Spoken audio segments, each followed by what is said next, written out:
So guys ఇయాలైతే పొద్దుగాలైతే లేచేసి అయితే గుడికైతే పోతున్నాం. ఇయాలైతే Saturday అందుకోసమనైతే పోతున్నా. ఇంకోటైతే ఇయాల ఫిబ్రవరి 14 అందరూ ఏమేమో చేస్తారు.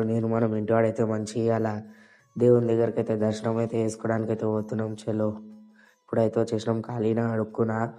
ఇదే మన గుడి చూస్తుర్రు కదా. ఈడైతే కొండకైతే వెలిసిండు హనుమంతుడు, సూర్య భగవాన్, వినాయకుడు, ఇంకా లింగం ఈడైతే వెలిసిరు ఇక మంచిగా మొక్కుకున్నాం. మనం గుడి చుట్టూ అయితే ఇక మంచిగా ప్రదర్శనలు అయితే చేసినాం. మనం ఇంటివాడు ఇప్పుడైతే మొక్కుతున్నాం మంచిగా దేవునికి. నన్ను మా సబ్స్క్రైబర్స్ అయితే మంచిగా చూసుకొని ఇక ఉద్బత్తెలిన ముట్టించేసిన దేవునికి. ఇక ఇంటికైతే వచ్చేసి ఇంట్లో అయిన దేవుని కాడైతే మొక్కేసిన. ఇక ఇంట్లో అయితే పోయి మారేడువత్రి తెంపకరాపోరా, రేపు శివరాత్రి ఉందంటే మనం ఇంటివాడైతే వచ్చినాం మారేడువత్రి తెంపడానికి.